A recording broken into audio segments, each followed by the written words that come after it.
Bonjour et bienvenue à toi. Je vais aujourd'hui te présenter un maquillage plutôt naturel et à la fin je vais finir par travailler un peu plus les yeux pour que ce soit un maquillage, par exemple si tu veux sortir le soir, que tes yeux soient mieux mis en valeur. Donc comme tu le sais, on commence déjà par le teint. En base, je vais déjà mettre une crème. Donc moi j'ai déjà mis une crème de jour. Ça va permettre aussi au fond de teint de mieux s'étirer, d'être plus facile aussi à appliquer. Alors moi dans les fonds de teint, je préfère les fonds de teint fluides parce qu'ils ont ce pouvoir couvrant et ils restent quand même naturels. Alors du coup je vais mettre un peu de fond de teint sur le dessus de ma main.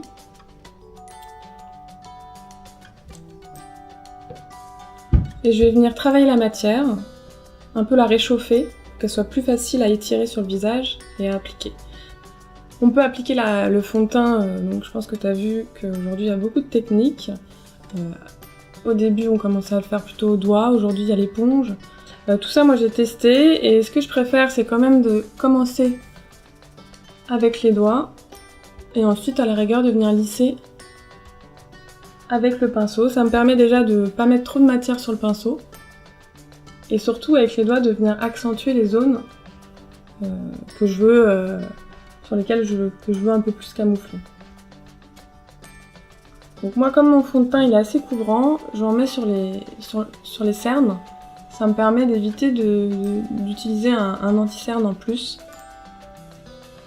Comme ça, je trouve qu'il y a moins de matière, donc je vais venir travailler avec un pinceau.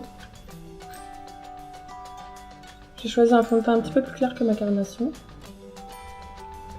Voilà, donc j'ai vraiment beaucoup étiré, histoire que ce soit relativement fin. Ensuite, bien sûr, pour que ça devienne plus naturel, on va venir matifier le visage avec une poudre. Donc moi, je choisis vraiment... là, j'ai pris une poudre un peu compacte, parce que j'aime bien... déjà, pour le transport, c'est plus simple. Et c'est plus pratique, je trouve... à appliquer. Donc au niveau de la teinte, pareil, je reste sur des couleurs plutôt proches de ma peau, voire un tout petit peu plus soutenu pour donner un petit effet bonne mine. Et donc je vais venir passer la poudre sur tout le visage, surtout sur les paupières pour vraiment matifier, pour pouvoir ensuite appliquer plus facilement le fard à paupières.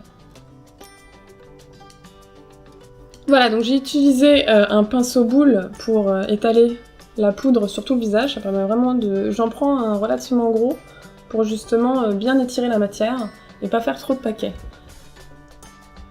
Parfois même je saupoudre un peu la matière une fois l'avoir prélevée sur le dessus de la main, justement pour éviter de placarder tout de suite la matière. Alors, une fois que j'ai fait le teint, la base du teint, je vais venir m'attaquer aux sourcils. C'est la zone la plus importante du visage. Il faut absolument que tu t'attardes là-dessus. Ça va permettre du coup de souligner davantage le regard. Moi j'aime bien utiliser un fard parce qu'en fait la matière elle est plus facile à utiliser. Alors qu'un crayon, bah, du coup ça va tout de suite faire un tracé et ça va être moins naturel. Donc au niveau de la teinte du fard que j'utilise un fard plutôt marron, proche de la couleur naturelle de mon sourcil. Alors pour venir travailler le sourcil, j'utilise un pinceau biseauté avec un poil un peu rêche, un peu plus rigide. J'ai pris de la matière, je vais venir la travailler sur le dessus de ma main, ça va me permettre de pas trop en avoir sur le sourcil. Je vais du coup poser la matière au centre du sourcil pour vraiment attirer l'œil sur ce point-là. Et non là, toujours, parce que sinon ça va foncer la tête et du coup ça va me donner l'air énervé. Donc je vais étirer la matière. Alors, petite astuce, j'utilise le pinceau pour délimiter en fait mon sourcil en utilisant le coin externe de la narine et le coin intérieur de l'œil. Ça me permet de venir retravailler un peu la tête du sourcil, mais bon, ce qui est important c'est vraiment de les rendre symétriques. Alors pour travailler les yeux, je vais rester sur des couleurs plutôt neutres. Donc je vais utiliser un pinceau plat. Et je vais prendre un fard plutôt clair. Donc vraiment pour venir appliquer sur toute ma paupière, la paupière mobile et la paupière fixe. Voilà. Donc en fait cette base, entre guillemets, elle permet vraiment de venir après plus facilement travailler les couleurs sombres par-dessus. Au niveau de l'œil, je vais venir installer une couleur claire sur toute la paupière, donc une couleur plutôt proche de la couleur de ma peau, pour ensuite venir plus facilement travailler une couleur plus sombre. Ça va me permettre de mélanger les pigments et de fondre la couleur plus foncée plus facilement. J'utilise un pinceau plat pour venir appliquer la couleur claire. Donc j'ai choisi un beige un peu rosé. Et donc je le mets sur toute la paupière. Alors une fois que j'ai appliqué toute la couleur claire sur toute ma paupière, donc la paupière fixe et la paupière mobile, je vais utiliser un crayon noir à la racine des cils.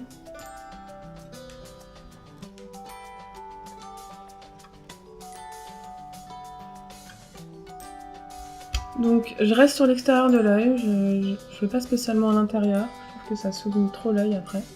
Donc là je l'ai mis un peu grossièrement. Une fois que j'ai appliqué le crayon, je vais venir le travailler avec un pinceau boule. Donc le pinceau boule, ça permet de venir estomper et surtout ensuite je vais utiliser un fard marron pour venir travailler l'extérieur de l'œil. Pareil en bas, je vais venir un peu estomper. Ça va permettre en fait de flouter le tracé du crayon.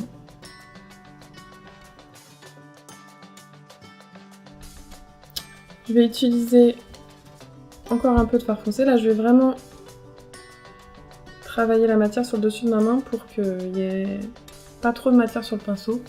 Pour venir insister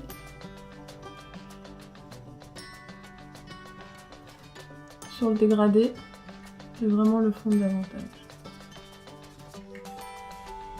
Donc moi j'ai les paupières mobiles quand j'ouvre les yeux qui se cachent. Donc du coup c'est pour ça que je travaille un peu sur la paupière au-dessus fixe. Pour toujours dans l'idée d'allonger le regard et éviter de trop cerner l'œil. Voilà, j'ai flouté un maximum la matière sombre pour que ça reste naturel.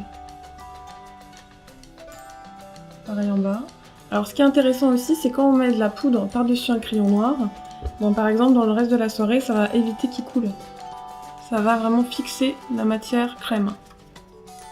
Donc du coup on a fini le contour de l'œil. Je vais utiliser un mascara bien sûr pour allonger les cils et davantage souligner le regard.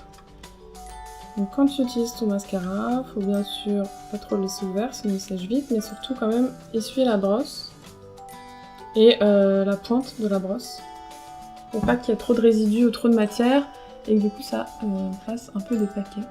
Je vais à la racine du cil et je vais faire des zigzags et tirer vers l'extérieur.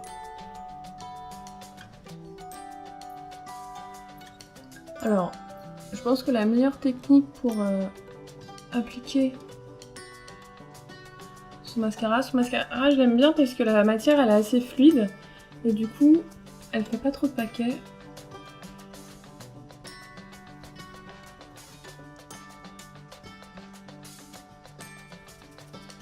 Alors une fois qu'il a un petit peu séché le mascara, j'aime bien venir remettre une dernière couche juste pour la remonter un peu plus et rajouter un petit peu de matière.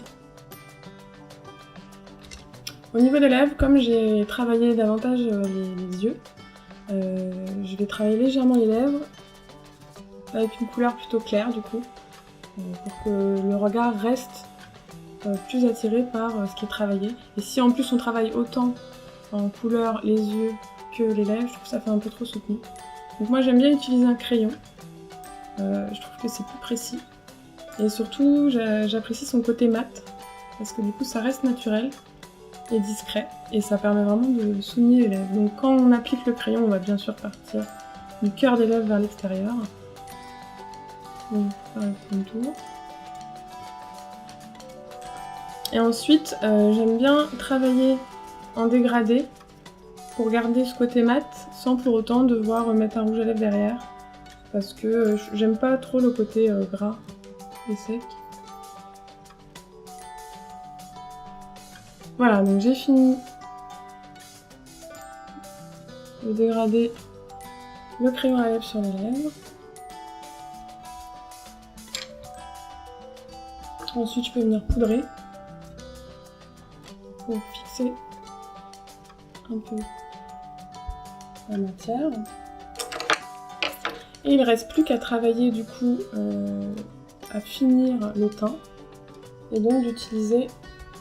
Alors moi j'utilise un pinceau biseauté pour venir travailler le blush. Alors au niveau des teintes, il y a plusieurs teintes. Moi j'aime bien les teintes qui sont un peu peau de pêche. Je trouve que ça donne un effet bonne mine et c'est quand même pas trop soutenu. Donc j'en prends vraiment très peu. Je vais venir du coup le placer sur la pommette et je vais l'étirer jusque sur la tempe.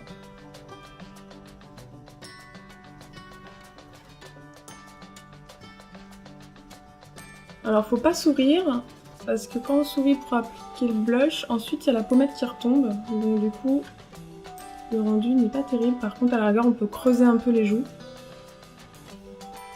pour nous donner le tracé à suivre pour le blush. Voilà, c'est fini. On a donc réalisé un maquillage naturel avec un regard un peu plus intensifié. J'espère que mes astuces et mes conseils te serviront. Voilà le résultat. Prête pour sortir, c'était Lina. À la prochaine!